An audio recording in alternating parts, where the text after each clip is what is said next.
Hey, hey, okay. Everybody, hello, welcome. I'm so excited to be here with you all on this fine Wednesday, September 24. I cannot believe it's already getting closer to Q4. Jeez, sneaking up on us. Am I right? If this is your first time here, welcome to the party, y'all. This is ThumbstopLive. We are live every Monday to Friday from 11 a.m. Eastern to 1 p.m. Eastern. And we're bringing everyone from the community that you know and love to basically get a peek behind the curtain. Why are these people wired the way they wired? How come they tick the way that they tick? There's so many great conversations that I've been having. If you want to tap in, I'd say check us out at ThumbstopLive, at ThumbstopLive, at ThumbstopLive. Now, the other piece that I'll mention here is no matter where you are, and when I say that, of course, I mean the world, but I also mean platforms, we've got you covered. So shout out to our LinkedIn family. I know there's some people over there watching right now. Hey, YouTube Live, you all are tapped in, so check us out. Say hi in the chat. Instagram Live, we got you over there too. That chat's usually bumping. I got to remind myself to check it out. And of course, Twitter and X, the community, the people who are here. I love it. I love it. I love it. So for today's episode, it's going to be a super fun one. We're going to have Brandon joining us a little bit later in the show. But to kick us off, I'm so excited. Like, you know how much I love Dara. I'm so pumped to have Dara come up here so we can have some of the conversations that we typically have just between the two of us and then bring it to the rest of the world, because Dara is such a great person, and getting to see a peek behind how she operates is one of the best things ever. So without further ado, everyone, I would love to welcome Dara Denney to the stage. Let's give her a round of applause, please. Hey. Hey, Dara. What's How's it going? up? How's it going? Oh, it's going good. What about yourself? We're surviving. We're surviving. Coming up on busy Q4, so there's a lot definitely moving and shaking. I know. Yeah, I was telling a few teams recently, I was like, Q4 has already started. Like, started a few months ago for many people that are planning. It is very true. And now it turns into the execution, and then like you see it in their faces, like, oh shit, we actually got to deliver now, and like all this stuff. So it's like starting to cascade in that planning, turning into real work. But yeah, definitely. Oh man, Dara, there's so much that I want to get into with you. But before we start getting into the meat and potatoes, for those people who might not be as familiar with who you are, I don't know how, but if they're living under a rock, if we could start nice and easy with a quick, tell us about yourself, professionally, personally, whatever you're open to share, and we can kind of take from there. Of course. So my name is Dara Denney, and I've been in the advertising industry for the last 10 years. I initially got my start actually working on the organic social side on a creative team, and then really quickly shifted into becoming a media buyer, which is how many of you guys know me. I started a YouTube channel about 5 years ago. It's crazy that I've been doing YouTube now for that long. And it's interesting. I started as like a junior media buyer doing my channel. And I was like, I just want to show people how I approach Facebook ads and how I'm doing it at this agency that I was working at. Since then, the channel actually has hit 100K. So that's really exciting, like a really cool full circle moment. But yeah, like I like to joke that I have 3 jobs right now. So number 1, chief evangelist at Motion. So I work really closely with the Motion team, helping them out with some behind the scenes product and education resources for all the creative strategists out there. And then I'm also a creator, and candidly, that's where I spend a lot of my time. I'm really, really passionate about giving media buyers and creative strategists the right type of education so that they feel supported in their careers. And then I also worked as a consultant directly with brands for the last 2 years after I left agency side. But I do actually have a small agency team right now that I'm working to build with a business partner of mine. I haven't talked about it too much publicly, so I feel like this is almost like the announcement. But yeah, we have a small team. We do growth, media buying, performance creative for a select few brands. And my goal is actually we're going to start building our own brands at the beginning of next year. So I am really, really excited about that. Damn, you heard it here first, everyone. Shout out to Jonas. Shout out to Right? Emmett in the chat. Oh my goodness. It's so funny how you say you joke you have 3 jobs, but it's like, it's not even a joke. Plus you add a 4th. It's not a joke. Yeah, it's not a joke at all. And yeah, like I feel like a lot of times people are like, "Oh, I want to become an entrepreneur or like go out on my own so that I can be my own boss." And like I feel like I have 50 bosses. Like I don't it's like the grass is not always greener on the other side. Especially if you're delivering some version of a service or like you owe people things. It's just like, Yeah. okay, frick. Like now it's a different game at this point. Definitely. Definitely Yeah, understand. but I mean, like I was in the agency world for a long time, and like I love that hustle. Like there like I even went in house for a little bit, and like they just like it just wasn't quite the same. It was a little too chill. And I think at some point in everyone's career, like definitely go agency side, definitely go brand side, but like there's just like a certain type of person that thrives in agency chaos, and like I am definitely that type of individual. I love it. I love it. Yeah. Honestly, it's like forged through the fire. It's like you have to work with so Yeah. many clients, all the tight deadlines, every single person that you work with in the process seems such Yeah. like an opportunity to just be like forged through the fire and then see what comes out on the other side, right? Yeah, it's also like I think it just builds such great camaraderie if you have an Mm. excellent team. And I've worked on so many different teams before. And like my first agency job, it was like we were in the office like from 8 a.m. to like 7 p.m. every single day, like grind, grind, grind in the office on the weekends. And that what's interesting to note too is like that agency was based out of Cairo. So I also started my career like in the Middle East in a very different culture. But when I started moving agency side in the US, like some agency teams were a lot more chiller, others were like way more like 24/7. And like I kind of like the 24/7. Like You have to be honest with yourself. So it's like I know. understanding where you thrive is so important. And Dara, I think one of the things I've always admired is just like the perspective you bring because of all the different types of experiences, including the Yeah. creator side, including like working in different parts of the world.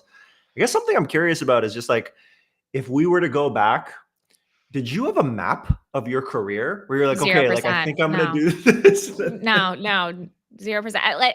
And I also like to tell like junior creative strategists or like new media buyers that I work with, like, I didn't make any type of good money until like the day before I turned 30.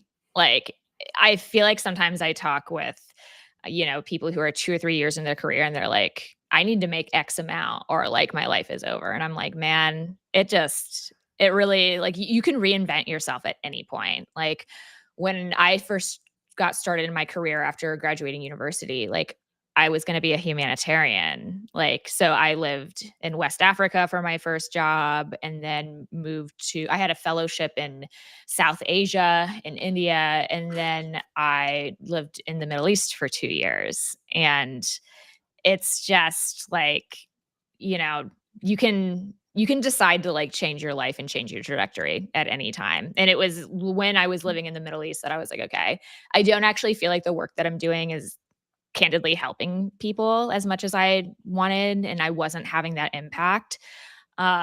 So I decided, hey, I'm gonna, become a journalist. I'm gonna tell these stories. And when I went for an interview at a big English speaking newspaper in Cairo, and the CEO is like, well, how about like you can write some stories for us, but if you want, like, we'd like to try you out on our social media agency. So then I started working um, with some of their like Michelin starred restaurant clients. I started working with this, like, I did social media for like malls in the Middle East. And if anyone's ever been to like Emirates, which is where they have like Mall of Emirates. So they have like the ski slopes and the big mall and whatever.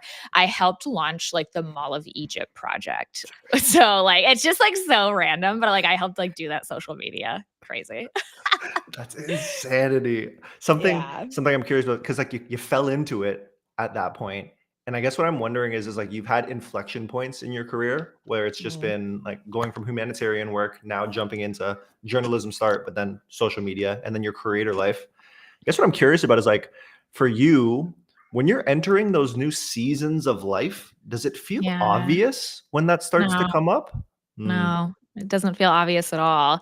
I think sometimes I like to try to listen to my intuition a lot more these days, and if I'm feeling the pull, like, I really try to listen to that and I try to experiment, but there have been times where I've started a new, like, position or I've started working with a new client, and after a few weeks, I'm like, "You know what? It's not quite what I thought it was gonna be," and as long as you can have, like, those open and honest conversations with people, then, you know, nothing's ever set in stone. Like, so, like, I went through this last year, actually. I was working with a consultant client, and I was actually in office, like, in New York, like, a few times a week with them, and they're great. I loved their team, but after a few weeks, I was like, I was gonna be going full time with them, and I was like, "It's actually not gonna work for me right now," and that was totally okay. We were able to, like, work out another deal, and, like, I worked with them for months and months afterwards. So, yeah, like, I think you just have to, like, make changes and take the jump. yeah. Yeah. Yeah. I've been talking to a lot of people about this topic where it's just like, how do you know? And I'm almost wondering in your world, it's like when you say listen to your intuition, what does that appear in you as? Is it like the devil and the angel? Is it like, ooh, my Uh, spidey senses and my fingers are tingling? Like, is there something that kicks in where it's like, ooh, I gotta listen to you more? yeah, I feel like, me and, like, my really close girlfriends have been getting more on, like, the woo-woo side lately. Nice. Like, I feel like we're, like, having a lot of these conversations where we're, like, dipping our toe into the spiritual, and, like, I'd say that it doesn't manifest in a way that is totally obvious or really concrete. It's more of just, like, feeling drawn to something and, like, feeling pulled to do something. I like to joke, like, "Oh, I'm feeling, like, called to do this," or, "I'm feeling called to, like, work with this brand," or, like, be feeling called to take this deal, or actually, more often than not, feeling called to not take a deal. Like, Hmm. with my work as a creator, I end up getting, and I'm so grateful for it, lots of opportunities to test out new software and lots of opportunities to work with brands in like a partnership, sponsorship level. And I like really have to listen to myself to turn a lot of those down because sometimes like I get shiny object syndrome like, oh, Hmm. like it would be great to work with them for the logo or it'd be great to work with them like candidly for the cash. And Yep. a lot of times like it doesn't actually serve like the bigger broader purpose, and like I really have to listen to that. Yeah, that makes so much sense. And I want to draw this one back to like your early days as a creator Mm. and putting out YouTube videos.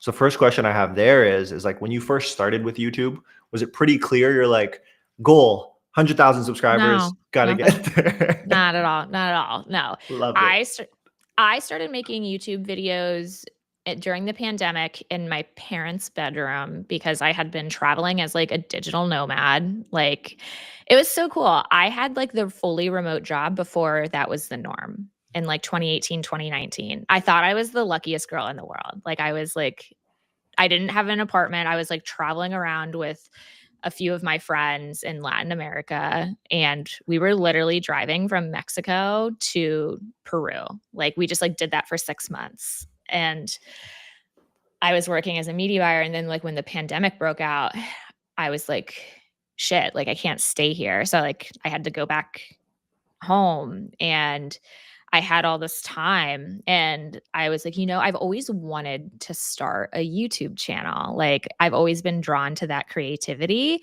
and I actually initially was gonna do a channel that was about my journey to become an ultra marathon runner, and if you know me, you'll know. I run like a 5K 3 times a week, but I'm not ultra marathon running out here at all. But I was like, am pretty good at my job. I'm pretty good at being a media buyer. I like really do like my work. And every time I'd go out on YouTube and, ask questions like, should you stack interests or not stack interests, which is like a 2020 problem if I ever heard one. And there were no answers to these. Now there's like there's so many like media buyers and creators putting content out there, which I'm grateful for. I think the industry is better as a result, but I really just served the gap that I myself like needed, like that I needed as an individual. So I love yeah, that. it wasn't obvious at all. Like I did get some early indicators that I was on to something positive. Like, first 2 weeks of putting out video content, I would get some people DMing me or emailing me saying that they watched a video that it really helped them, that they wanted to do consulting work with me. And that was like really positive feedback.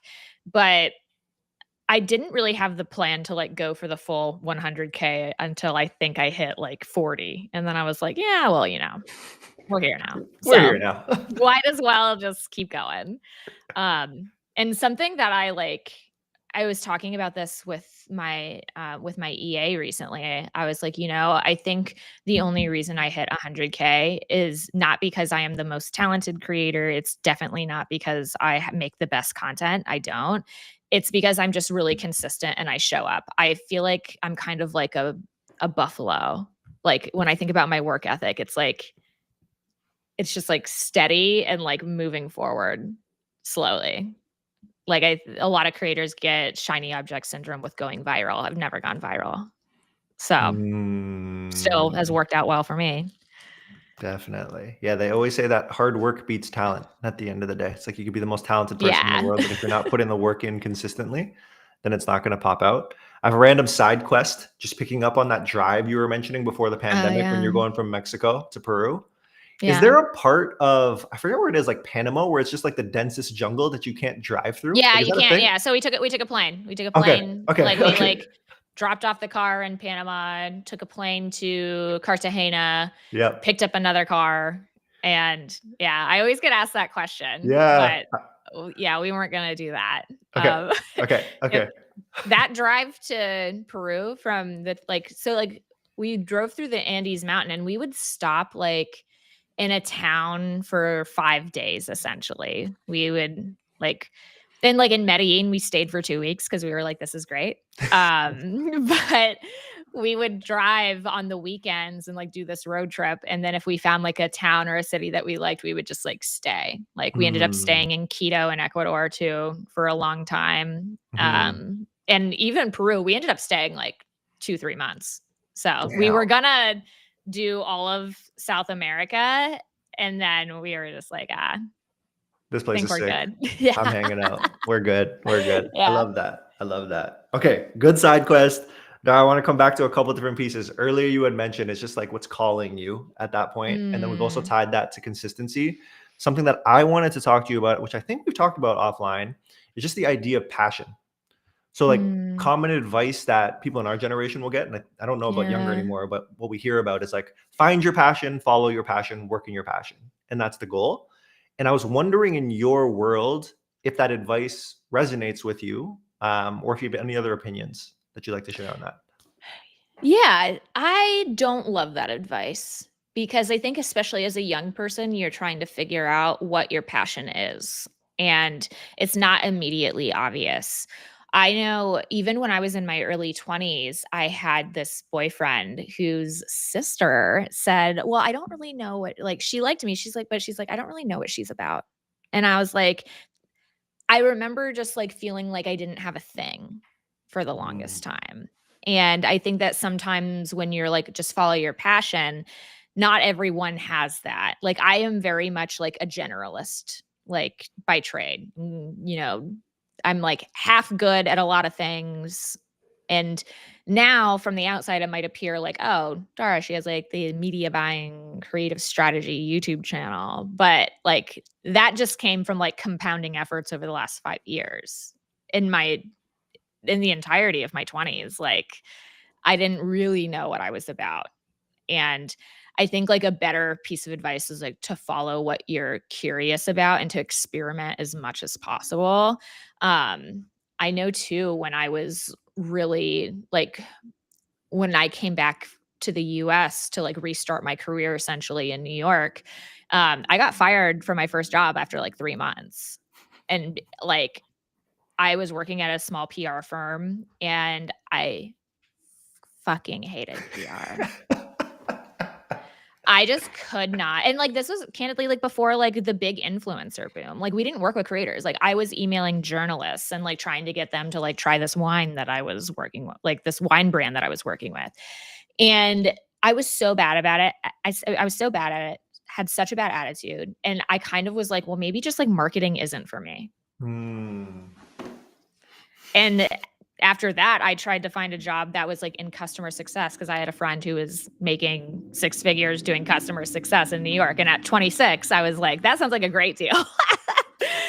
But yeah, I think though, I ended up like during those years where I didn't really have a full-time job and just like trying to find something was when I experimented a lot. So like anytime someone was like, hey, like I need a marketing thing, I need like a email thing, because I was also doing a lot of email marketing in my early career. I would say yes to everything. And while I don't think saying yes to everything is a good advice once you've established a trajectory when you don't know what you're doing, it's the best way to figure out like what is going to call you long term, I'd say. 100%, 100%. Yeah. Because there's something powerful. Because you were talking to like people who are just a couple years into their career, and you mentioned that Mm. earlier. And it's like I'm not making enough money, but like what I'm hearing is the through line is like you might not realize it when you're in it, but you're just trying to stack learnings. Like that's what you really want. It's like find out what sticks and what's going to actually make an impact in your life, and then And take it it's from funny too, because like we talk about this a lot with like the creative strategists on my team is about compounding evidence. Like what, like every time, like we do these like weekly and biweekly stand-ups with our creative strategists, and we're like, okay, like what are we going to be executing on for the next few weeks for our brands? there. And every time like someone puts a like creative in front of me, I'm like, okay, what is the evidence that you have that this is actually something that's going to work? Because I know a lot of times, you know, creative strategists, they get into the cycle and they're like, okay, like I just have to like do X, like I have to do 3 creatives this week. Let's get the easiest ones and like, you know, or whatever. But it's really important to like take a step back and be like, okay, like what evidence do I have that this is actually going to like produce great business results for a brand? And just tying that back to, you know, that experimentation, it's like your intuition is like kind of more or less that evidence in the early Mm, days. I don't know. mhm. Maybe that doesn't make sense. Maybe I'm just like, you know, You're rambling. compounding learnings. No, I feels like you're compounding learnings early on in the same way it's like we could talk about it at a job level or we can talk about it Yeah. within a job level. So it's like while you're Mhm. doing the job, like you might not appreciate everything about it, but there's probably tidbits that you can bring to other Yeah. experiences in your life. So I think it's just like it layers down and layers up is what I'm hearing. So like that works really Yeah. well. Definitely.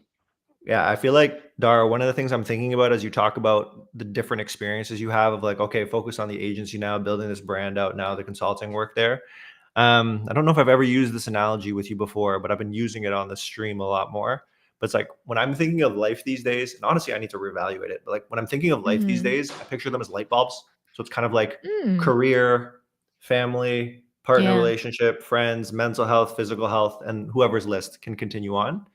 I think one of the parts that's challenging is like it's impossible, in my opinion, to be able to light all of those things up at the exact same time. It's like just don't have the Mm. energy. So what I'm curious about is in your world, how do you think about distributing your energy to the different things that you have going on? Yeah, I'd say that this is something that I'm not great at on the like just to be transparent. Like I feel like especially as a creator, it is so hard to balance the energy exchange of like trying to provide value with everything that I do with also just being me. Some advice that like mentors have given me, they're like, you should just show up and people will like want to be a part of that. And I'm like, I don't know. I feel like that's bullshit because like I have built my career as someone who provides so much value and like gives away so much for free. Like I even think like sometimes when I do like my Instagram content and like my YouTube content, I'm like, if I'm not giving something away that can immediately make someone at least like 20 grand, then like what's the fucking point? But that like has candidly like really burnt me out in many ways. Like it's puts me under so much pressure to feel like every time I show up that I have to like give this like mic drop moment. And like it's just not always it's like it's not sustainable. So when I think about like the other areas in my life and like how I can keep things, you know, which light bulbs I need to keep on, I think for me, the big thing I'm looking at right now is which of those light bulbs are draining me the most and aren't like filling up my bigger purpose. So without saying more than that, I think it's, you know, important to like also see what lights you up in retrospect and what drains. I think, you know, at this point of life where I'm at in my mid 30s, I'm like, okay, like what people am I surrounding myself with that like I feel energized after like I leave hanging out with them, or which ones like do I feel heavy around, and which ones do I feel like I'm kind of like running into the same things back and forth. It's, you know, family members, friends, like it's all like being evaluated right now. So Everybody has to listen to this advice, by the way. Like energy audits are like the cleanest thing. Like they give you so much purity as you go through it. So they're so powerful and helpful. Like for sure, for sure, for sure.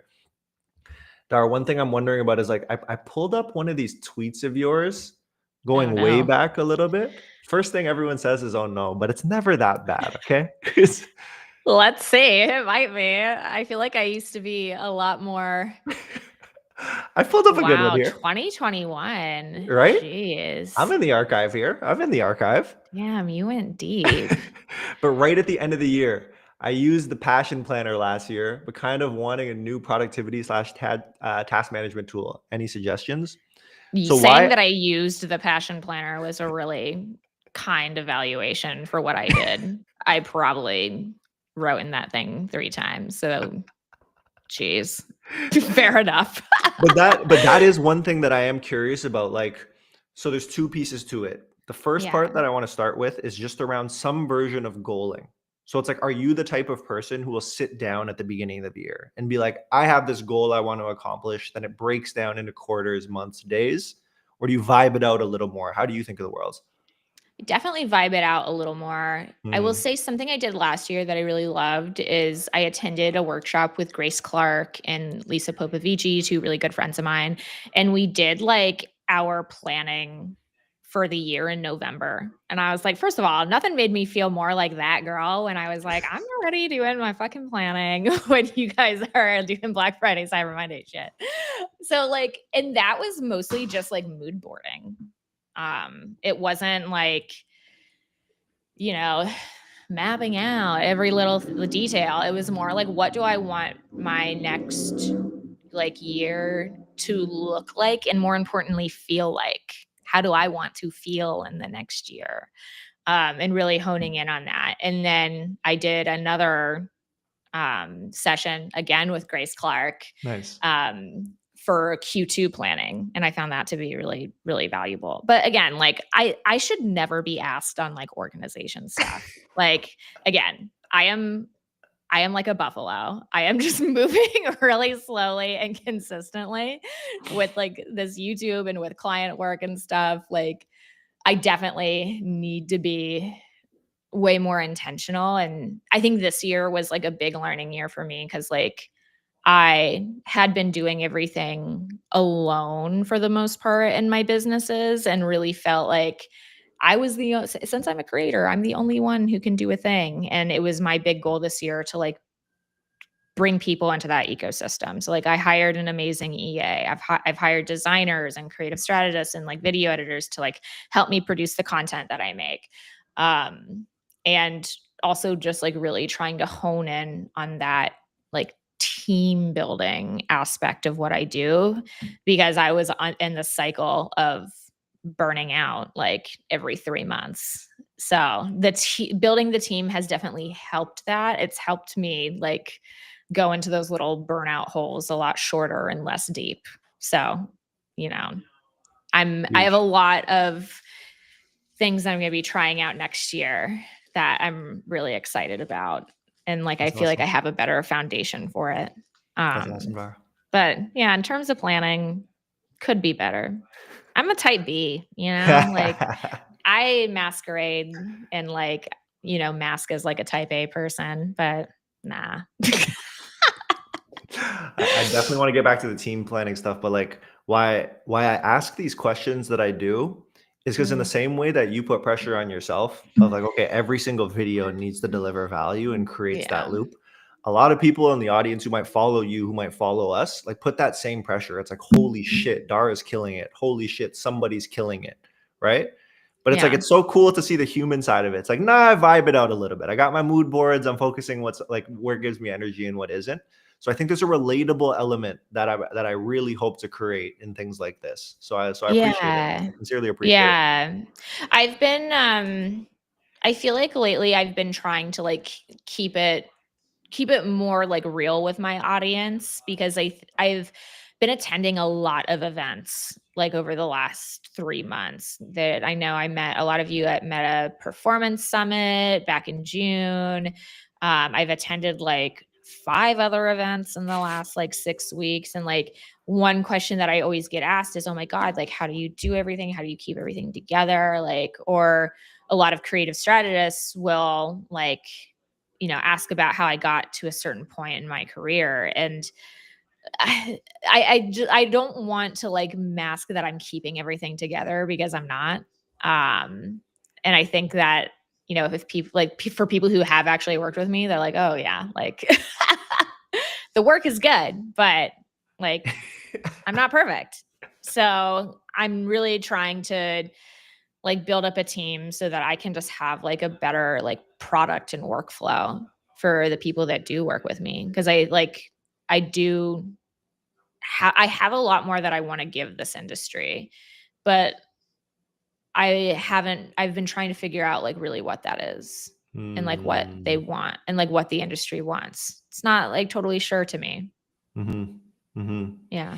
And it's going to change. Like I think in the same way you were talking about stacking interest audiences in 2020 versus Oh like what it Lord. is now. So it's just Yeah. like things will shift and evolve there. Yeah. Do you want to talk about the team side of things though? So it's like, Yeah. was there a tipping point when you're like, holy shit, okay, I can't do this by myself anymore. It's like I need to really commit to this. Yeah, I think I was just like tired of my own bullshit. Like I Mm, just was like really going like, well, like here I am yet again. And like I just had this whole like I was just like making the same like fucking excuses for myself. And I'm like, I am sick of my own like quote unquote tragedy like that happens. Like I'm sick of it. Like so,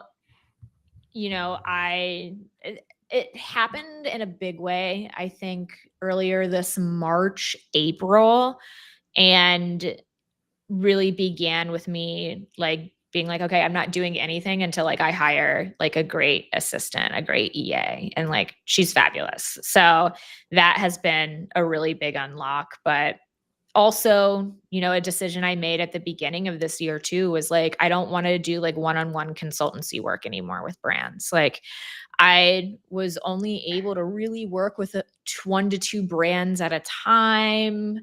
And that was, keeping a lot of my learning siloed. It was also keeping me like almost too focused on one thing. And like I thought my output was too small for like where I was currently, like in my career and like with the type of audience that I have. So I approached my business partner and was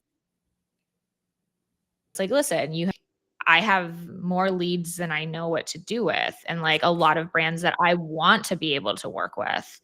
Um, so like let's partner together and work with them. And we've been doing that since maybe January, February. And like, our clients are happy. I'm excited about the work that we're producing. And like, I can't really ask for more. But it's definitely, a big change of pace going from like a solopreneur to, going back to like managing that creative strategy team. And like, I'm not the one managing the full day to day. I don't want to give the illusion that I am, but like, I'm involved like, multiple hours a week and like taking a lot of calls and still on calls with clients and still doing client work. But yeah, like team building isn't like really a destination. Yes.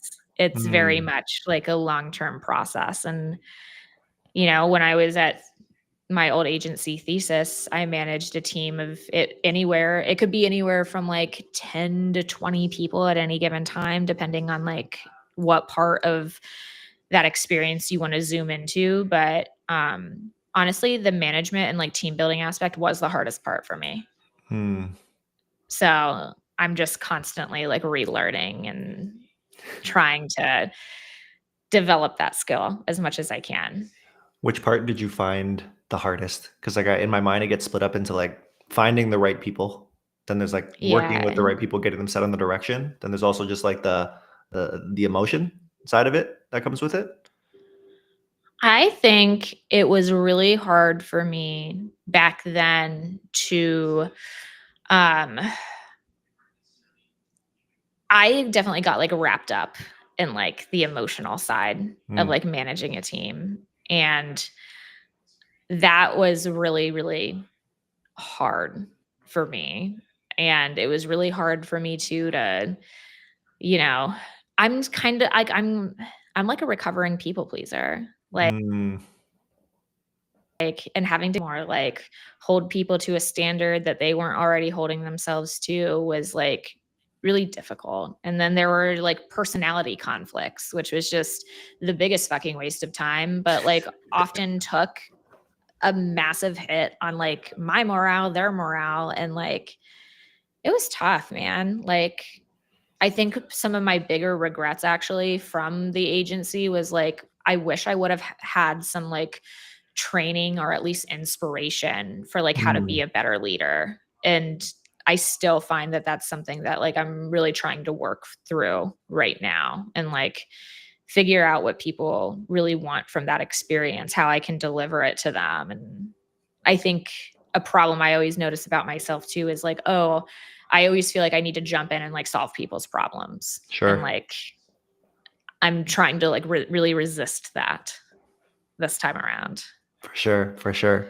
Dara, this is so interesting because the language you can use about yourself is honest, but also sometimes harsh. So what I am curious about is like there's a lot of self-reflection that's happened based on the experiences you've been through. Are you Mm. creating time for yourself to self-reflect and be like, what did I learn and how do I adjust? Or does it seem to naturally come up within you as time goes on? I find myself having to like take a forced break to have that reflection. Um, and for me, like I have to like take myself out of the place where I normally am. So I feel Mm, like once like I would say maybe like once a quarter or once every other quarter, I try to like do a travel by myself and like do some deep work, do reflecting, do journaling. Like in June, I was in France for almost the entire month. I was also at Cannes Lions, but like I was able to take like a month off, not a month off, but a week off previously to that to be able to like sit and like really think about what I wanted the next few months to look like. And I'm actually getting ready to do that same thing again. After I do some travel this weekend, I'll be in LA before we go to the Foxwell group yeah, thing. So I'll be in LA for like that entire week.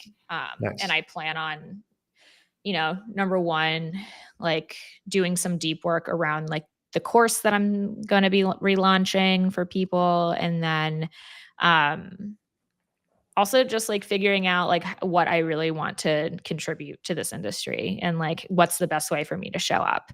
I think I like finally had the hard realization that like doing weekly YouTube videos isn't the best way for me to do that. So like what is? And how can I still provide that value and like make sure that I'm just like like helping people to realize how powerful they are and how powerful creative strategy can be for their businesses, for themselves.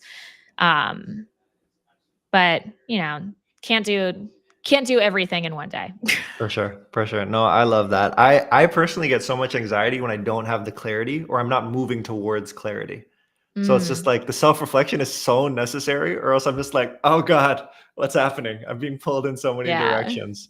So it's like creating space to make that happen is definitely necessary. Dara, I have a couple final questions. You've been so generous with your time. I have a couple final questions, if that's cool with you.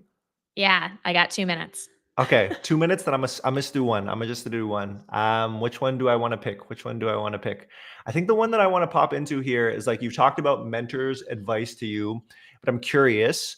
Is there a single piece of advice that you've found to be like the best for you in this season of life? Hmm.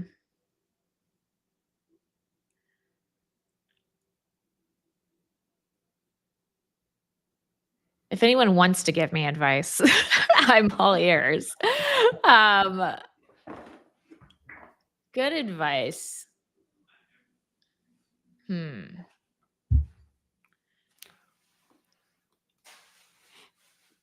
Maybe, you know what? My mind's just going blank. Like, maybe that's partially like my problem is that I'm not like seeking advice or counsel in like the way that I should. But yeah, like I don't think anyone's given me any earth-shattering advice lately. Sure, Sorry to sure. say.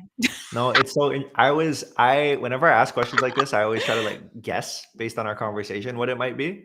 And I was curious if it Yeah. was going to be like the energy route. And it's just like that. I don't know if it's Mm, direct advice, but it's just like a new way to view things. And it's like, you know what? Like me and my friend's conversation has really shaped it to be this way. But yeah. understood. Yeah, understood. Completely understand. Completely Yeah. understand. Dara, you're the best. I appreciate you. Any final words that you want to leave with our audience today? Um, just keep killing it. Lock in for Q4. Like, I was talking about this with a brand the other day. I was like, I don't think this Q4 feels like it's going to be unprecedented. I feel like, we've seen this type of Q4 before. Like last year, a lot of brands didn't see, of course, they like still smashed records, but it wasn't like the big spike that we had seen in many other years, partially due to so many offers going up a lot earlier. Yeah. But um, I'm really excited. I think, the brands that I'm working with right now, they're going to smash it. And um, I just, want to be like the best emotional support for other creative strategists out there still doing the thing. Like you're the backbone of Q4 and like even and the media buyers as well. Like, man, there were like I used to do like 20-hour days like during Q4, like back in the day. I feel like now media buyers, I'm like, man, you guys have it good. You just set it on a schedule. All right, sweet. So if that's what some of them got to evolve into some version of like data, creative, both, all that kind of Yeah. stuff. But you heard it here first, everybody. The great lock-in of Q4 is here. Yeah. All right, thanks for being so open and vulnerable with us. Like, really appreciate the Yeah. honesty. You can see it here. Sean said in the chat, like, this is hella refreshing conversation. So it's just like, I feel like we're Oh, not that's talking about this stuff sweet. enough. Yeah, so I Oh, appreciate you. Sean. Sean is my guy. So Okay, good there to you see you. go. Yeah, Yeah, he's a yeah, yeah. Shout out friend. Sean. Shout out Sean then. Yeah. Shout out to Yeah. Sean. Shout out to everyone in the chat. But Dara, I appreciate you. I appreciate you. I'm gonna talk to you real soon. Yeah. Cheers. Okay. Bye, See ya. everyone. Bye.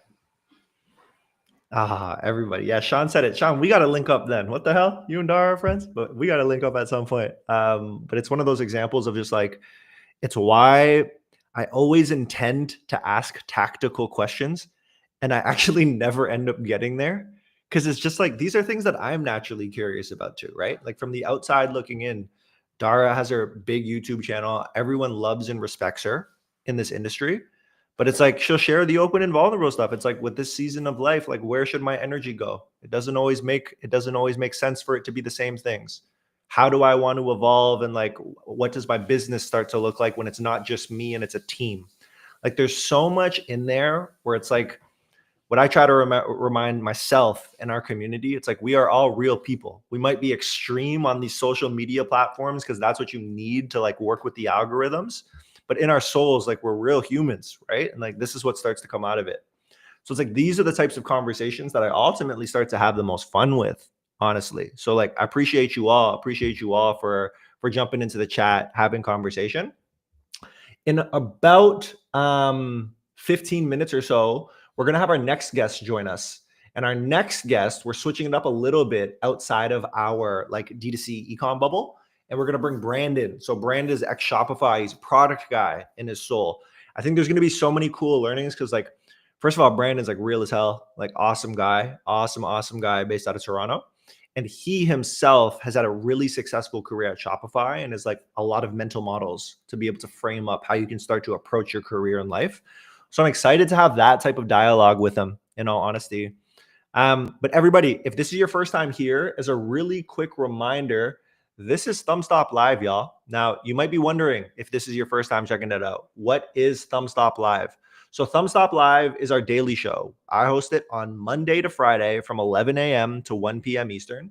If you're interested in learning more about us, check us out specifically on Twitter, I'd say, so or X. So at ThumbstopLive, at ThumbstopLive, at ThumbstopLive.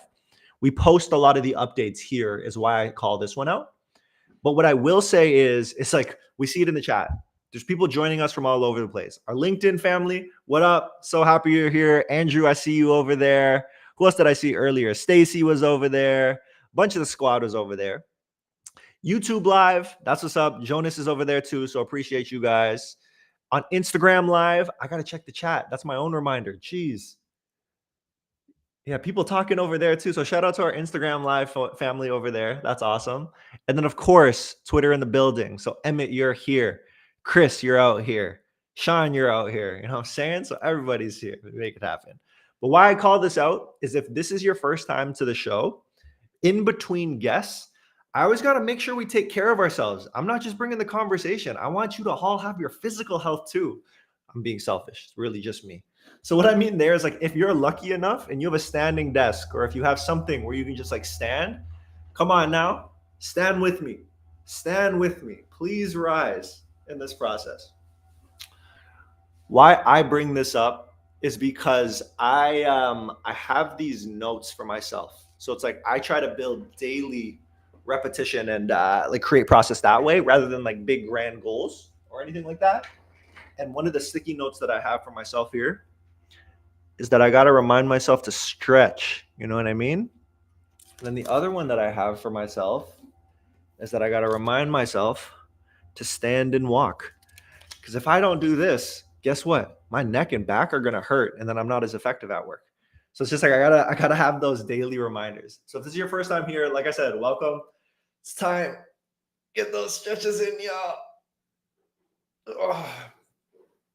It was my wife's birthday this past Friday, and her siblings had gifted her a like a Theragun Mini. I don't know who has like they got the bigger Theraguns, of course, but like the mini one is great for travel and all that stuff. So it's like a really good one. So she got her Theragun Mini, and I've just been like, I've basically confiscated it and used it for myself. Like, I'm just like, okay, hold on. Legs are tight, neck's tight, back's tight. I got to make sure we're all good. So everybody, if you can, take care of yourselves. Get those stretches in. Get those stretches in. I guess what I'm curious is like if there is anyone in the chat who here has been following Dara for, let's say, like 3+ years, because Dara has definitely been like on our radar forever, and I've been lucky enough to start to build like a friendship with Dara over time. So it's like having these conversations are super fun because like we've had variations of them in private, but then now like bring them to a public setting in the questions that are more approachable, let's call them, I think is super cool. But I'm always curious about who has been in the loop with Dara for the past like 3 years or so. So let me know in the chat. Let me know in the chat. Okay, y'all. If you're just joining, because I am seeing some of the viewership count jump.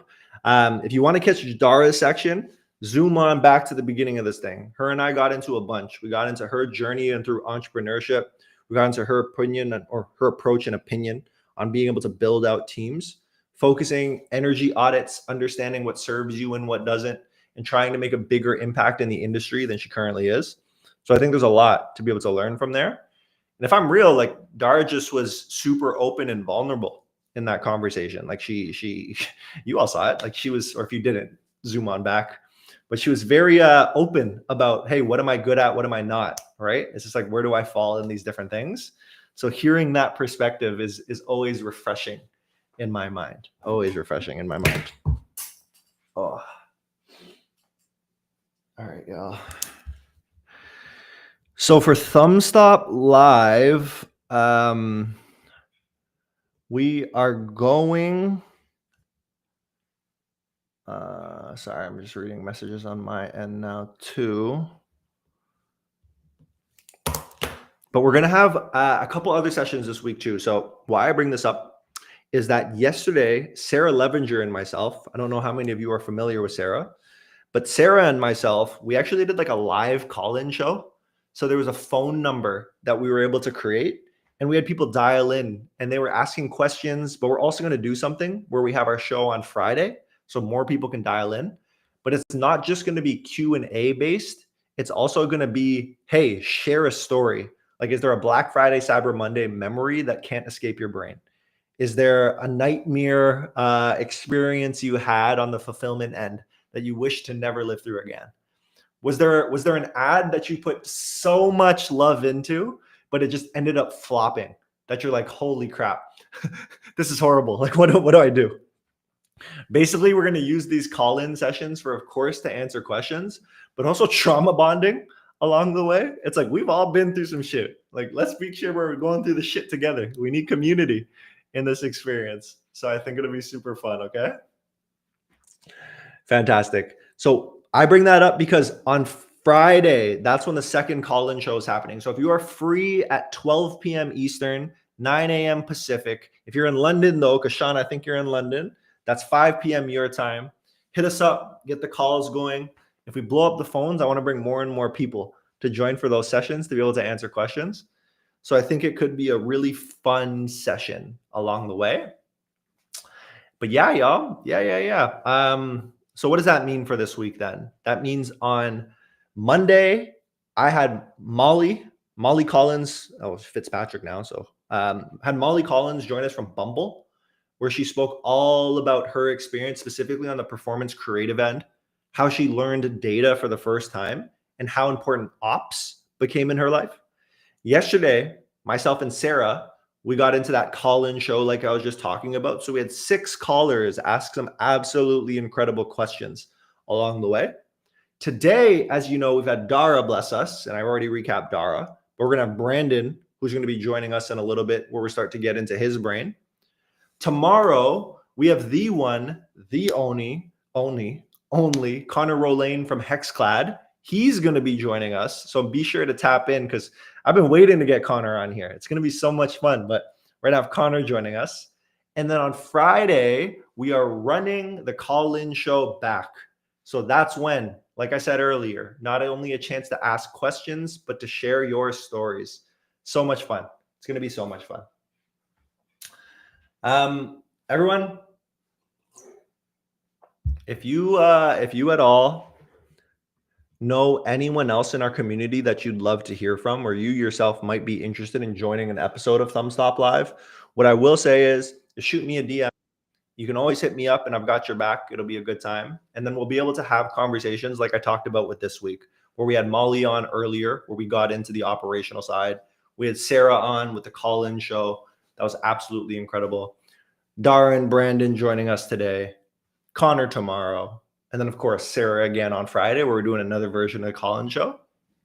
It's going to be a super fun time. And like through all these conversations, it's always so cool in the chat to see how people resonate with this stuff. Like, we don't really promote this outside of just going live and maybe one little tweet I pull out. But then all of a sudden, like a ton of you, I feel so blessed to just join, to hear these voices in our community that you already know and love. And then it's like, oh man, this is such a refreshing conversation. Oh, shout out to that person who they just mentioned, like Grace Clark coming up, because it's like everything ties together. And these are the topics where I'm just like so appreciative of everyone in our community. Like we've created a space now with ThumbstopLive, and I'm happy that it's been accepted to this point. But we've created a space with ThumbstopLive where it's not just the extremes that we see in the posts on Twitter that are typically happening. It's just like, let's get a peek behind that curtain to understand if this person actually thinks in that extreme way, or is it more of just like, that's how you play the algorithm, but in reality, this person's super down to earth. And in all honesty, that's where most people fall in this industry. They're all super down to earth, super cool, and worth having a chat with, right? So everybody, today has been a fun one so far. We've talked to Dara. Like I said earlier, if you want to catch that chat, what I will say is scroll on back. You can catch the recording of that, send it to your friends, but you get a peek into how Dara thinks about the world and why she operates the way she does. And for our next guest, who I'm super excited to welcome up here quite soon, is Brandon. So Brandon's awesome. I haven't known Brandon as long as other people on the Motion team have, but from everything that I hear, he is absolutely incredible. And then from the very few conversations that him and I have had, I've always appreciated his perspective. Now, the really cool thing about Brandon is like he has quite an established resume where he's been able to grow with Shopify in their early days for quite a long time. And now I'm excited to actually get a peek behind the curtain to see how he ticks and why he ticks the way that he ticks. I think there's going to be so much cool perspective that he's going to bring to the table that I'm so excited to hear about. So everybody, without further ado, let's welcome Brand to the stage, y'all. Hey. Hey, everyone. How's it going? How are you? I'm good. I'm good. Thanks for having me on. Hi, everyone. Most definitely. Most definitely. How's your day going? How's life? How you feeling? Everything good. Yeah. I'm just working away on some projects, some solo, some with some business partners of mine, and life's good. I got 2 young kids that just started school, and it's just going.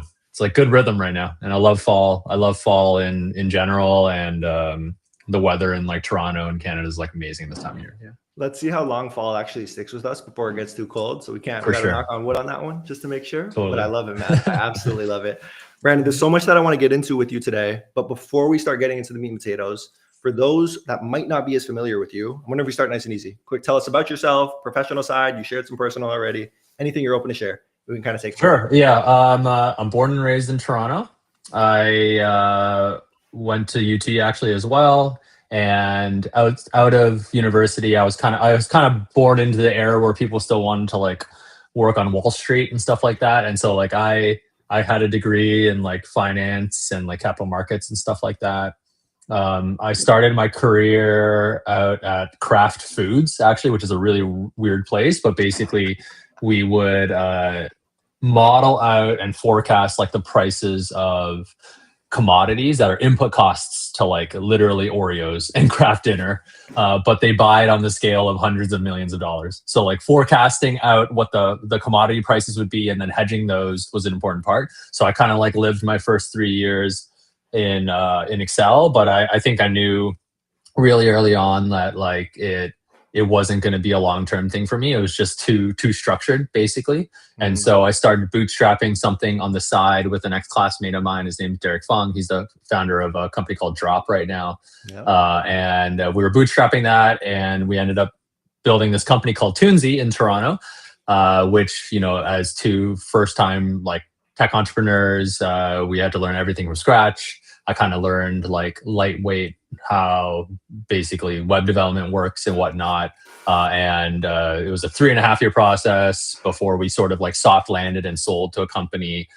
Incredible experience.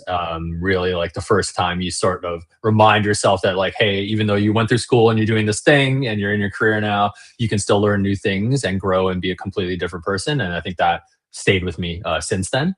And so what I ended up doing there, though, in that company is like I ended up just gravitating naturally towards like doing product and design and engineering. And so like after we sold and the transition period and all that type of stuff, I ended up thinking like, what should I do next? I didn't have it in me to do another company, but I met a bunch of people in like the Toronto startup scene, and I ended up joining FreshBooks, which is a pretty well-known company in Toronto, which was around like Series B at the time. And then basically I took on a role in product management, which I didn't even know what it was. But basically it ended up being very similar, which is just like work with designers and engineers, figure out what customers need, build product. And I kind of learned from there, like what the function was and what like a professional product manager does. And so it kind of rose the ranks there for a bit. And then in 2015, I just knew a bunch of people actually that were in Shopify, some through acquisition, some just joining the company. And I always, even then, like I always really respected that product because there's only a handful of products outside of Canada, built in Canada, that sort of like hit that kind of, I'd say bar in terms of just not even just like growth, but actually like when you use the product, just like the skill and technical skill and bar of like the quality of the product was very, I think, like in a class of its own for a Canadian product at the time. And so, I like in my mind, I was like, oh, they might be like way too late stage because I was like a startup person by then. But I ended up meeting Toby and Craig Miller, who was the CMO, became CPO at the time and whatnot. And they really convinced me that it was like day one. And so around 2015, I joined. And then, I'm sure we'll talk about it, but a ton of time there, almost 8 years at that company. And I left at the beginning of 2023. And I took a year off, played a bunch of tennis, traveled with my kids. And then since about 18 months ago, I've been just building stuff myself. So I've been jumping into like all the AI coding tools and seeing what you can do there. And the answer is like basically anything you want. And also building like agentic products myself. And so, I'm like really leaning into, I think like the future of that technology stack. And I think it is kind of rewriting everything. So I'm having a lot of fun right now and got a couple products out there. One of them in the SMB space and then one of them in sort of personal finance, both in like really early stage, like kind of alpha with like handfuls of users, but having a lot of fun. Yeah. What a story, man. What a story. This is absolutely incredible. I will call out if my internet is shaky. I'm sorry. I got to freaking connect to my phone at some point. My internet might be going down. But Brandon, this is incredible. Like I can only imagine in that initial interview with Kraft and you're like talking about Oreos. You're like, yeah, I love Oreos. Like these are great. Like, it was actually cool to start there because it's like, that was a big, like that's like a company of a previous generation. It was like 120,000 people, global, like as structured and process heavy as you could ever imagine. And, even though we would, and I certainly don't want to work in a place like that today, I think observing that is actually, and living it is really useful because you see like how it gets there. And like, even like a company like Shopify, which prides itself on being like super fast and kind of shunning process, like it happens, right? It grows. Like whenever a company is basically, especially a large company, it's like a small society.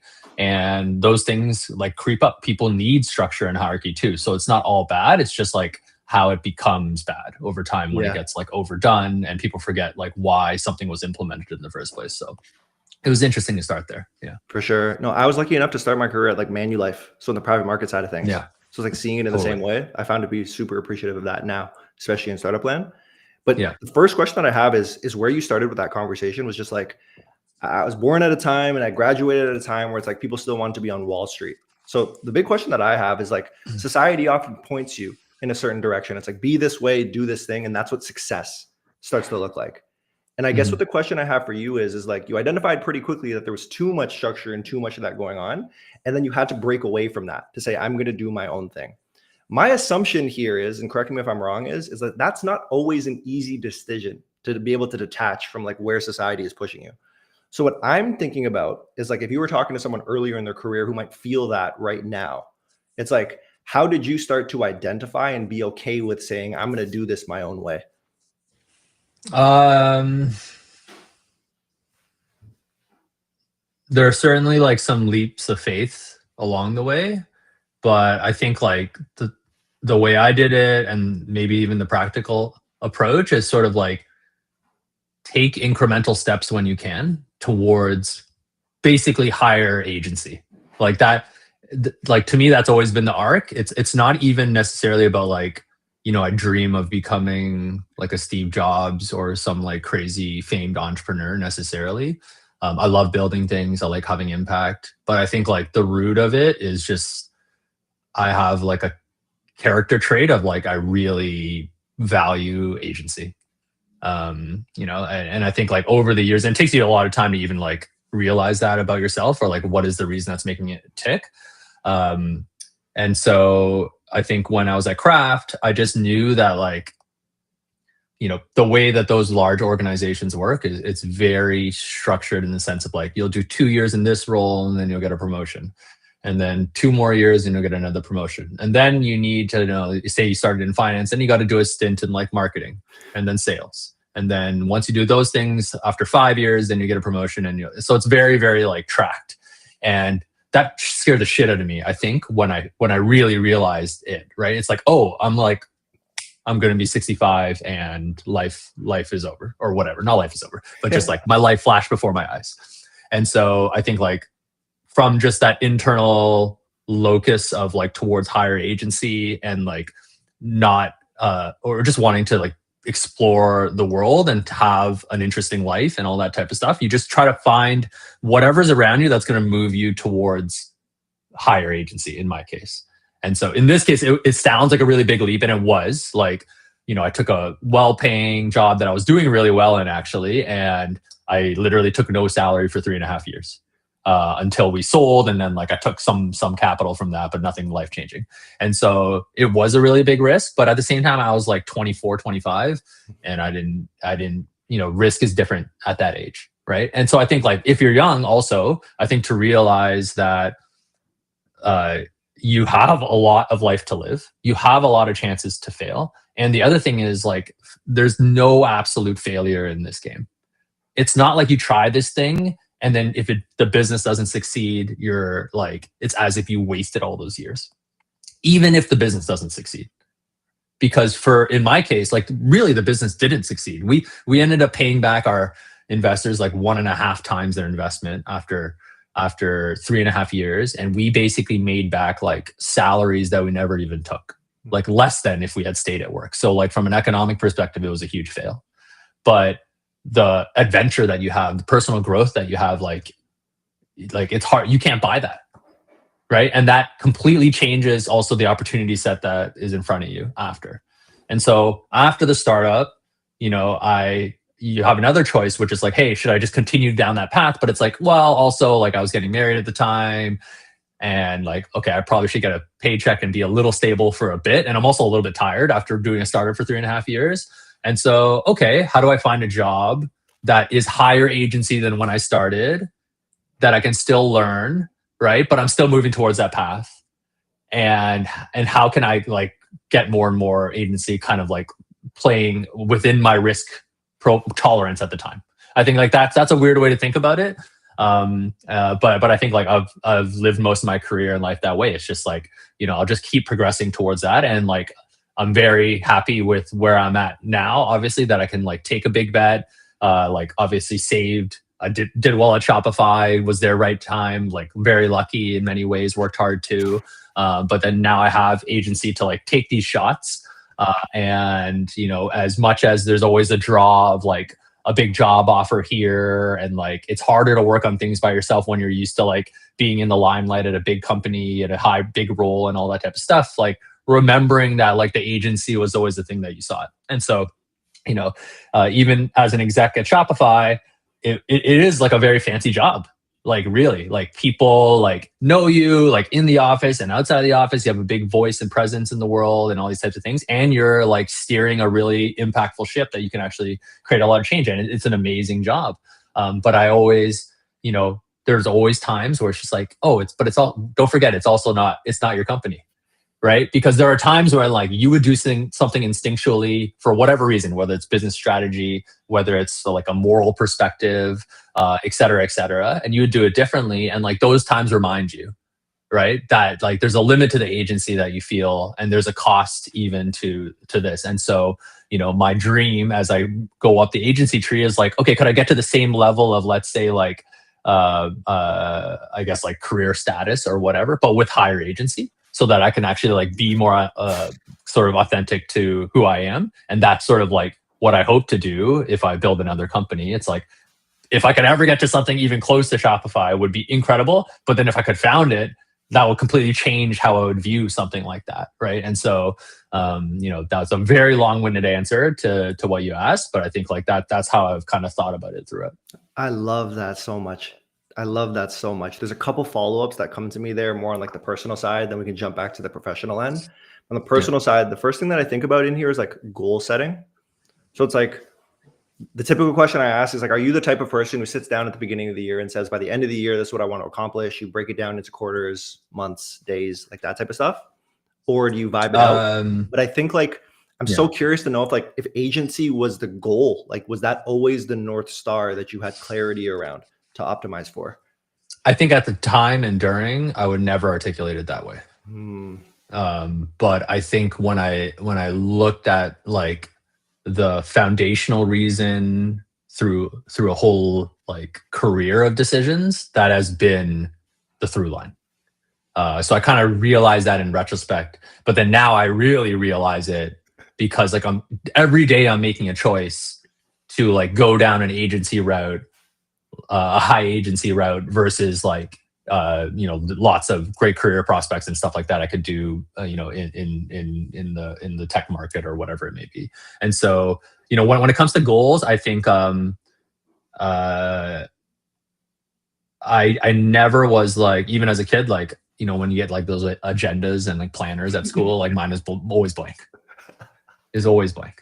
And so I've never been a good planner. I think I've just been like, I know directionally, maybe intuitively, like where I want to go. But what I have learned over time is that the daily habits are the most important. So if I was to break down like how I think about any long-term goal, because so I do have some like long-term sort of goals for like my life, basically. And like the way I would manifest that is like, does that show up in every day, literally every day? Because I think like those are the things that actually matter to you. Like if you prioritize like spending time with your kids, exercise, building something every single day, that compounds and that directionally sends you the right way. And it also proves to yourself that you care about it. So that it's like super long term, super short term, I guess. Is the best way to think sure. about it. For sure. No, that resonates so much with me. Like on the physical health side, there's other elements of life, of course. On the physical health side, I'm just like, I know I would like to have functional strength for the rest of my life. And then how that breaks into my daily, I was telling the audience here a little bit earlier, like I have a sticky note that reminds me to stretch. It's like, if I don't stretch, my neck's going to hurt tomorrow. So I'll take care of myself. I'm not going to be able to make incremental steps at work in the way that I want. 100%. 100%. Yeah. And Brandon, the second follow-up that I have there, it's like, you're in an interesting spot because like, I asked this question as it relates to you, but I'm also thinking about it as like, you're a father now with like 2 kids who are growing up, and it's around passion. So one of the areas of, I'll tell you like I think common wisdom that's often bestowed upon people is like, follow your passion, find your passion, work in your passion, some variation of that. And I'm wondering if that's advice that you subscribe to, or if you have other opinions there that you'd like to share. I'm like polarized on that one. Like, I think that there's a time in your life where that if you have the capability, you should do that. I also believe though that like for a lot of people, you have to explore a lot to understand what your passions are, because it's not just a domain like, oh, I like space or something, or I like retail or whatever. It's also about your aptitude in it. It's about the people, like, are you good at that thing? Right? Like being good at something in any domain has like a really rewarding feedback loop to yourself and your self-esteem, and also like the depth that you can go into something. Like you could be, you could love, let's just go with space because I do love space. So it's actually a good analogy for me. Like I dreamed of being an astronaut when I was a kid. I still plan, one of my goals is like, I'm going to go to space. That's awesome. And see the entire Earth in a window. I'm going to do that at some point in my life. But I could try to jump in and like follow my passion and like, I don't know, become some space person. But I probably don't have the aptitude, especially at this time in my life, to actually make it very far. And so without being able to like have high enough skill to go deep, you're actually going to get a level of like enjoyment out of it that's pretty superficial, I think.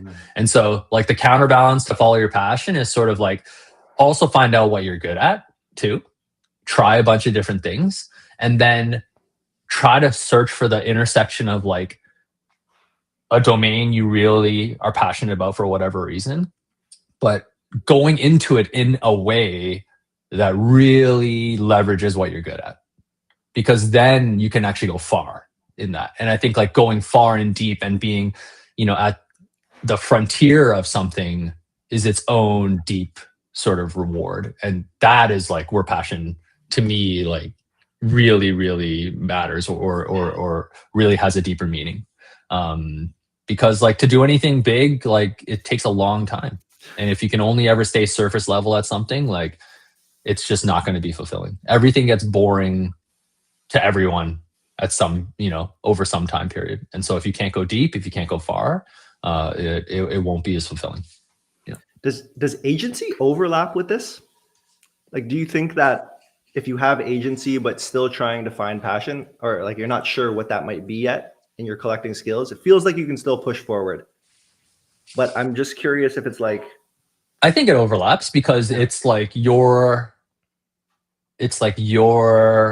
lifelong strategy to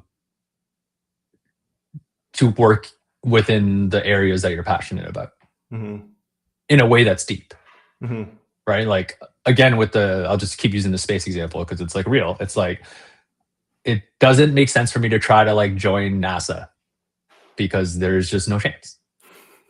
Right. And so if my goal is like, I want to go to space or something like that, like there are certain paths that you can do that. Right. There's like an economic path. You can just make a bunch of money and buy your way into space, you know? But let's say like that wasn't feasible. Like if I was to think about how could I use skills to like get there? Well, maybe I'd like, I don't know. I mean, I don't know if I'd do this now, but maybe I'd like become like a content creator or like a third party, like I make content third party about space.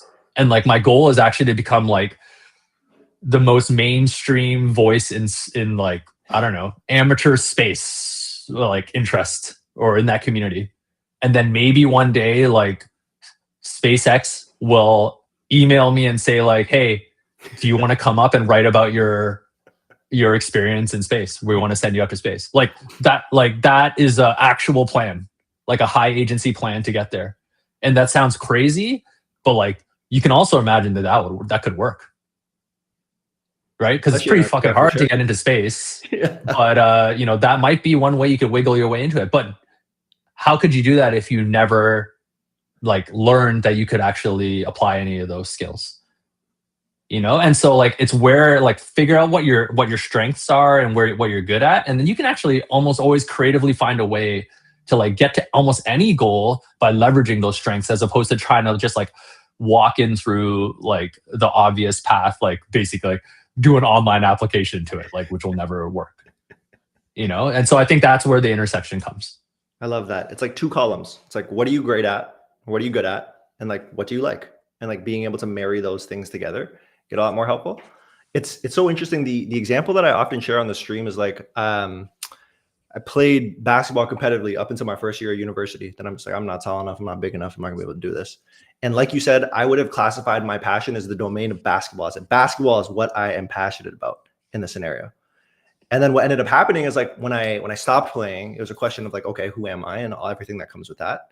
But then when doing the work, and I'm fast forwarding a little bit, I think what I distilled it down to was like, what brings me a lot of joy every single day? And there was some version of competitive environments, getting better every single day, team environments, and like, I'm happy. And I think for me, it was just like, as long as those are fulfilled, I'm not actually attached to anything enough to say like, what is it? Where do I need to be? Where does that need to happen? So I've been like able to be quite free in that case, and like navigating my career and like finding what makes sense, as long as I can make those three things happen. So I think like there becomes a combination in my mind, is how I'm starting to think about it, of like, when you know what you like. That thing might just be like something you do every day, like working with a team that's super competitive and you're kind of savage with each other. And that might be something that's It's also like people, I think, intuitively know what they like because they just trial and error everything. Yeah. But the real introspection is, why do you like it? Right? How do you learn through your own lived experience about why you like it? Because what's amazing about what you just gave as an example is that's actually better that you know that than if you were so good that you actually played a career, in a way, because what you just described, you can keep doing for the rest of your life, but you can't keep playing professional basketball for the rest of your life. Very true. You know, so you might sleepwalk into that, not even understanding why it is that makes you tick. And then, okay, you age out at whatever, 34, 35, and you don't know what to do with yourself, and you just fall into depression. And that happens all the time. Right? And so like, it's really great to actually, the other really good thing about like trying lots of different things, taking bets, you know, moving towards whatever that intuition is, like it really forces you to introspect on what like the through line is, the through line is about what makes you tick. And then you can construct your life around the things that make you tick. Yeah. What a great way to put it. And where this brings me to next is like, you always have your hand in so many pots from what you've described, right? And I don't know if this I don't know too many. I don't know if this analogy will work entirely, but I've been using it. I kind of have to reevaluate, see if it still makes sense. But I've been using the idea of light bulbs. So each light bulb represents a certain area of life. So it's like career, our relationship with my wife, family, friends, mental health, physical health, and that list can continue for whoever it might be. And where I'm kind of at right now is that it's impossible to be able to light up all of those things equally at once. Like it's too hard to be able to make that happen. So for you, I'm just curious about how you think about distributing your energy to the different places and things you have going on. Yeah, that's a great question. I think knowing that the short term oscillates to, you know, whatever's needed at the time. I think like you have to think of those basically prioritization of like how you spend your time, because that is the true limiting currency in life. You kind of want to think in like 5-year blocks, 10-year blocks, something like that. Like at the end, like by the time I'm 50, how would I have liked to spend my energy by the time my kids are whatever, late teenagers, they're going to go to university, all this type of stuff. How would I have liked to spend those 10 years? And like, I would not say yes. It'd be like, oh, I spent 16 hours a day working on this startup and I never saw my family, even if I made $100 billion. I actually would not want that. Right. And so what you start to do is you build up, and that's sort of like retroactive, or sorry, go into the future and think backwards type of thinking. You know, it helps you build basically this priority stack. It's like the things that you will base your life around, and the order that you'll make trade-offs in general, right? And so like for me, it is actually like health is the beginning, because if you die, then there's nothing else really matters, you know. And then it's like family, right? And then it's actually like relationships and friends, because, you know, especially as you get older and people have seen these charts, it's like, you know, those start to dwindle, right? It's hard. Like you don't get as many situations to like make a new friend when you're in the like 50s or whatever. You can, it's just harder. And then it's building, you know, towards, call it career, economic outcome, this company, whatever it may be. That actually sits on top of those three things. Now, that doesn't mean that in a given week, I'm, you know, just doing 30 hours on like family, exercise, and friends, and then I'm doing 10 hours of the startup. I'm actually doing like 40, 50 hours in the startup, but then bring my kids to school every day, home for dinner every day, you know, got to exercise every day. And sort of like you tell yourself like that is you will never trade that off. And so if there is a day where like there's a lot of stuff happening, I will work less that day. And that's what gets eaten up. Not I'm going to sacrifice the exercise. And so I think that's like the way that you have to manage your time, because it's a scarce thing. It's the same thing in the company, in like any company. There was a time where it's always like, oh, how do we prioritize all the things we need to do? And and everyone deals with this. And what you soon learn is that like the list of things to do is infinite, or it feels infinite. And the real job is saying, what are like the 1, 2, 3 things we must do? And everything else, just throw your hands up. Just like, seriously, because you can't, right? And so just like another way to think of it is like, just choose what will fail, or choose what will just like, you'll just roll the dice and whatever happens, happens. You know, and I think you have to treat life that way too. Yeah, this is so interesting. I love the perspective. There's a level of intentionality that you operate with that is super refreshing. Where this naturally takes me to are just different seasons in life. So you described when you were 24, like making the decision to leave craft and then do your own thing. And then as time goes on, you described like when you got married at those different parts. And I think what I'm curious about is like, I don't know if the term is right, but I'm using seasons right now. But it's like, as those seasons are changing, is it easy to get ahead of it? Like, can you prepare and be like, okay, new things happening, like, this is how my life's going to evolve? Or is it like you really just got to crash your way through it, burn a little bit, and then recover? That's a great question. I probably have to think a long time about that to give a really good answer. My intuitive answer is no, you can't plan ahead because you don't know what you'll become. You don't know how your perspective on life will change. One saying I love is like, and I don't know where to attribute it to, but it's basically, it's like all cliches are true. So a cliche would be like, money doesn't matter. Only relationships matter, right? All cliches are true, but you have to learn them for yourself anyway. Right? So you can be told and taught all these things about how the seasons change over the arc of your life, but you can't actually understand it until you're there. And so you kind of just have to learn to realize that the season changed. And then now ask yourself again, okay, how do I reformulate my life now with this perspective? Yeah. It's almost about just being prepared. I wouldn't say prepared in the sense of like you've planned everything. It's just like, things are going to change. That's going to be the consistent. And it's like, how do you control your emotional response about it? Right. And like, that's what we're really trying to do in those situations. So I feel like that checks out. Quite a bit.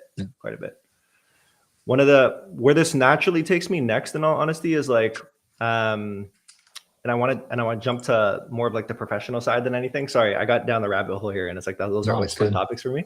It's just like, as you've gone on in your career, there's so many people in our audience who have gone from like an individual contributor to a people manager to an organizational leader, and like those steps have been challenging in conversations that I've had. So for you, I'm curious, reflection wise, was there a step that was like the hardest in terms of change? And then in terms of recommendation wise, is there like any recos you have for people on like managing these changes? A step that was hardest. I'm actually gonna say there wasn't a step that is like particularly harder than the others. It's like they're so different. I think that like going from early career individual contributor, I think you are learning like how companies work. You're obviously like honing your own craft, and that skill will it'd be the foundation, I think, of like a lot of what you can do in at least early to middle part of your career. But more importantly, it's like seeing through the work and understand like, how are decisions made? How is hiring done? How is the culture? How does a culture manifest? And some of these questions, like, you actually got to go to a bunch of different companies to even understand this. Like, the culture is not what they write down or even what they tell you. The culture is basically the sum of like the things that a company rewards and punishes. Yeah. Right. And so understanding like how that machine works is like the thing, I think, that you learn in your early career that can really help you do better as you grow into leadership roles, whether it's middle management up to exec or whatever it may be. And soon you'll realize, at some point, you start honing some craft, whether it's like sales or design or engineering or whatever it may be. And then soon you realize at some stage, call it like mid-career, that like everything is sales, right? Inside of a company, it's all sales. If you're like a director somewhere, like you are selling something to someone. And yes, there's a lot of like technical and craft backing behind what you're selling. But it is convincing, aligning, motivating people. That is it. That's how organizations work. And so like the faster you realize that, the faster you don't turn your head away from that world of, what they would call like soft skills or whatever. The earlier that you don't turn your head away from it, I think the better prepared you're going to be. Because that is really the job. Now the important part, the caveat to that is like, if you just only learned that, let's say, I don't know, you went to like soft skills university and then they airdropped you into some director or VP or C-level role, you would just totally fail. Because you don't know anything about how the actual sausage is made. And so you can't talk with any depth. You can't understand the challenge of like how this is made. And if we change that, like you do need that path. You do need to understand the detail, I think, to be able to apply those soft skills in a way that's like actually meaningful and helpful to the company. And so, I just want to balance that, because I think, one thing I really, really admire about Toby at Shopify is that like, he is like the king of like high and low. Like he will talk in decade-long time frames and he'll live there in his mind. And the strategy is clear in terms of like where we'll be 10 years from now, even more clear than where it'll be a year from now, right? At the same time, he will jump into this random project, and this happened all the time. He will jump into like a pull request on GitHub and like say like, hey, why are we using this word in this paragraph in the docs? It's confusing. And it's like the detail, like you have to like have even like know that detail exists, right? And also show like the company and people that you care about that, right? Like that's culture setting too. And so like, I think that's what makes a really great leader as they evolve. And that is why the early stage of your career and the doing of stuff is actually really, really important, and you can't skip it. I love it. The domain expertise is so important. Man, I think if people are watching this at face value, they'd be like, Brandon is an amazing communicator. The thing that I'm picking up on is just like the clarity piece. Like I've thrown some hard ones at you, and like you're able to search for your version of clarity quite quickly. And then it leads to the words that come out. Wood would say is good communication. I'm wondering, I got you, man. I got you. But I'm wondering like on the clarity piece, if there was anything you've done or like framework wise, exercise wise, that you've done to be able to try and get clarity quickly, especially around like confusing topics. I think like the most specific like skill development that I did in that domain was probably writing. And so like there was a big period in my life that I wrote a lot, and I wrote this blog called The Black Box of Product Management, which was like pretty well read. And like they're long too. Like these are, 13 to 20 page type posts. And it would take me 80 hours to write a post, because I'd write the first thing in like 5 hours and I'd edit it for like 75 hours. And it was that whole process of just like, man, this thing is so freaking long now. Like, how do I even know as I'm reading the 7th out of 20 pages that this thing tracks? Right. And so there's some ways around that. Obviously, like you can literally get feedback. So I totally would send draft posts to people and be like, do you even understand what I'm saying here? Does this even make sense as a narrative? But then you start to build that muscle of sort of like, oh, like from the first line in the first paragraph, you are setting up some narrative in someone's mind. And you are telling a story through this whole thing, and you have to build that story, and sometimes you have to repeat and refer back to the things that you said at the beginning in order to make the through line of that story clear. And so that process was just, I think, just like grinded through. And I wrote like nonstop. I would say like, ask my wife, but probably every weekend for 6-7 years, I would just be in a coffee shop writing 6 to 8 hours a day, kind of thing. And so, that I'd say like if I was to attribute communication skill to anything, it would be like that was foundational. And then the other side was like, that was just like how to think inside my brain, because writing really is thinking. It's probably one of the most purest forms of thinking that you can practice. And then the other side is like, once I got high enough in my career, then I got to actually apply that message in like many, many more mediums. Of course, like a blog, like it has wide reach, but you're not getting like immediate feedback from people. And you can tell a longer narrative. You can break down a story a lot in a longer time frame, basically. But once the presentations start, once you start, like I remember I went on live TV a few times, doing like the big like stage presentations for Shopify and all those types of things. You start to just hone it in more and more and more. You start to like be able to like play off how a crowd reacts to what you say, like how the energy levels should rise and fall as you communicate. And that's external. And then the internal side is realizing like if you're really trying to like take a large organization. So the largest organization that I led at Shopify grew to was around like 320-ish people. And even there, it's like that's really big. Like people don't know, you haven't met everyone, right? And people are joining obviously all the time. And so like, how do you clearly articulate a strategy?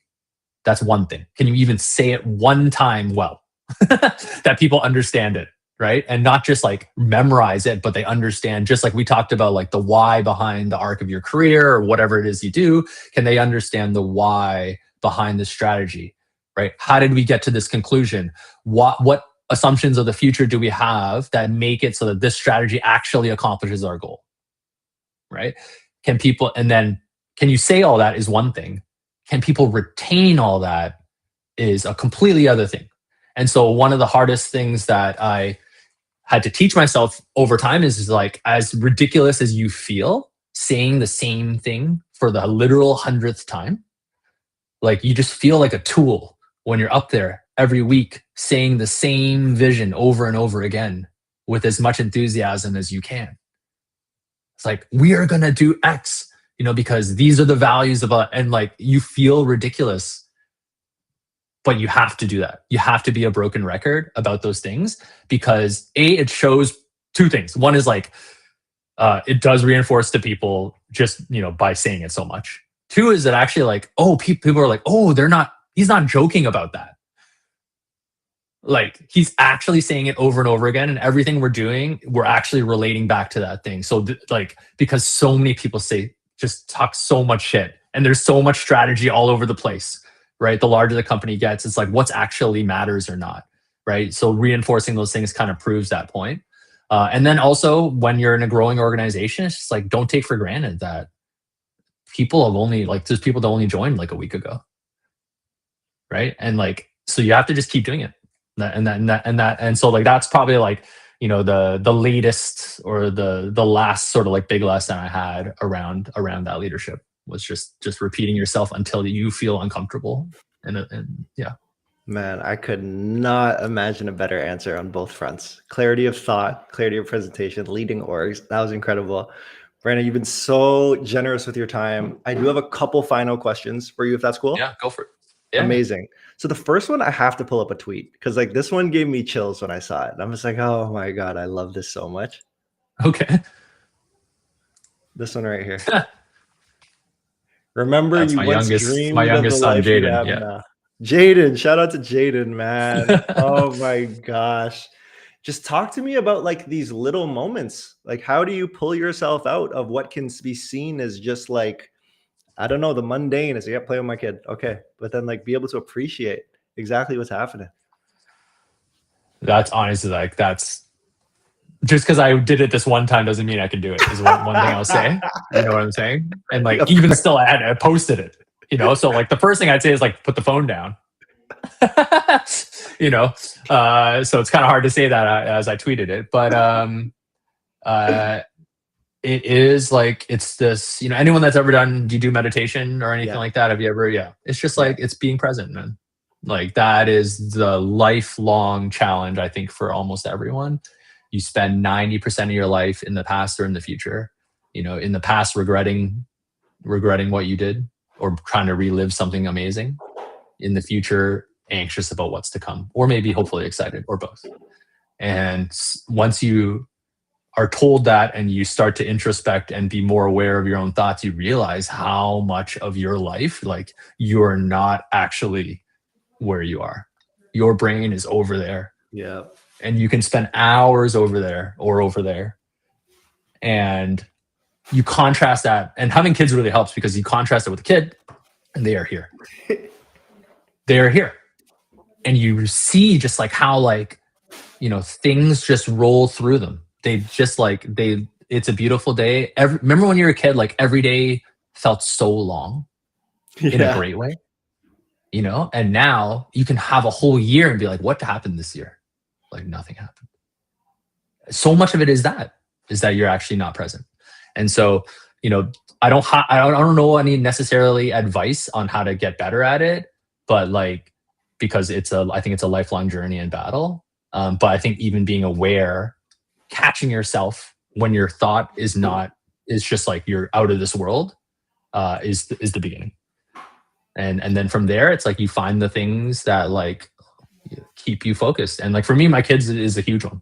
It's like my kids remind me to put the phone down. And when I stare at them, you know, it just reminds me to like that.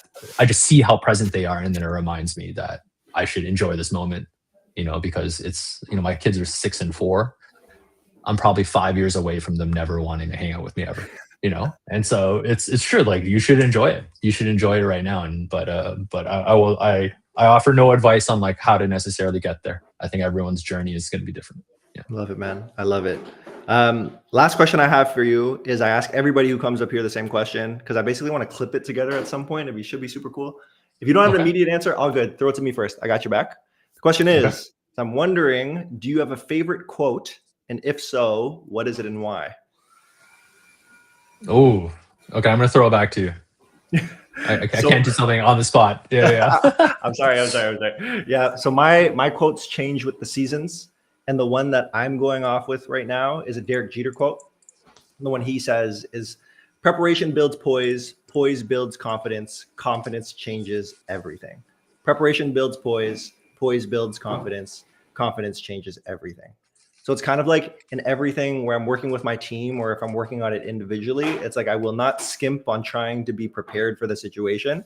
Then I need to get my reps in, and there will become a threshold of once I get enough reps in, should be able to take off. So that's the one I'm going with at this season of life for me. Wow. You know, I think I'm drawing so many blanks here because like there's so many. Well, two things. I can't remember any specific quote. Like I think I remember like the gists of a lot of things I've heard that have been really impactful to me.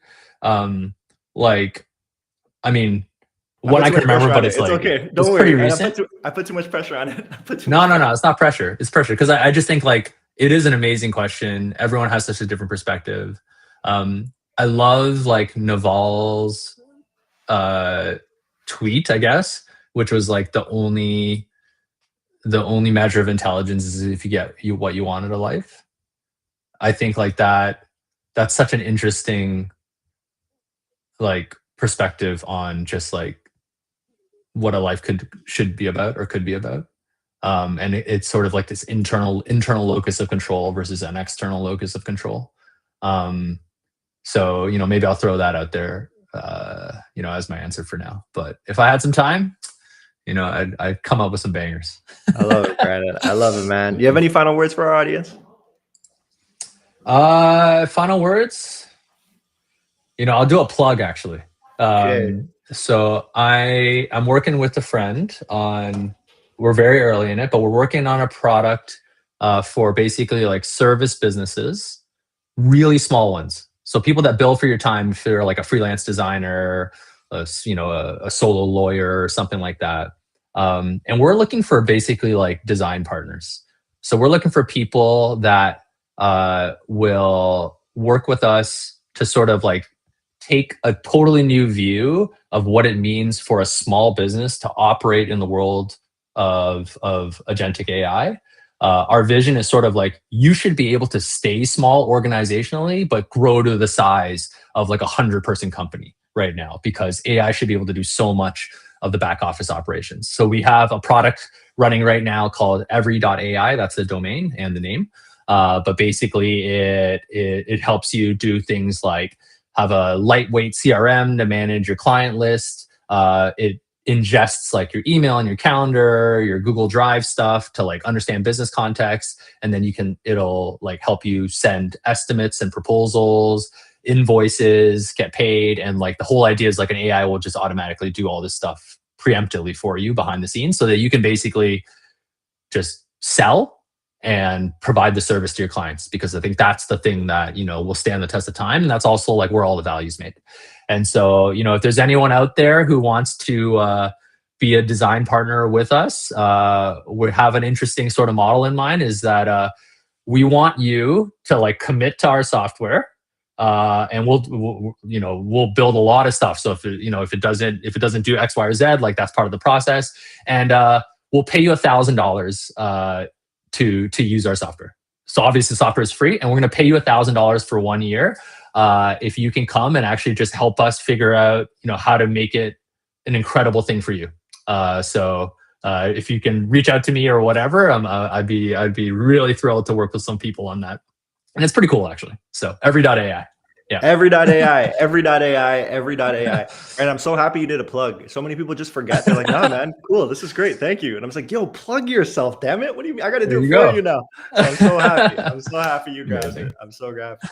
Man, I appreciate you taking the time. This was incredible. Like so many helpful pieces in there and nuggets that I'm sure people can take away with. But I'm going to talk to you soon, man. This is incredible. Okay. All right. Bye, everyone. Thank you. Thanks, everybody. Later. Oh man, everybody, that was so good. Like so much clarity, so many pieces that are in there. So I should have, I immediately realized, like, talked more about product management, like set the stage for what that is and like what the tech world is and like everything that happens there. Saw Emmett in the chat, but Emmett knows this world, especially through like what he does and also no commerce. But it's like, should have set the stage some more, because within that stage, holy crap, was that stuff helpful. Like even the one that's most tangible, I think, for everyone is the clarity piece. So some variation of writing, whether it's long form, short form, deck, no matter what it is. I think there's a lot of pieces in there that can be super helpful.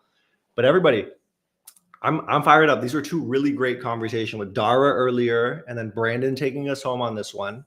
But this has been today's episode of Thumbstop Live. Tomorrow I have Connor Rolane from HexClad who's joining us. So please check me out 11 a.m. EST tomorrow. But everybody, this has been so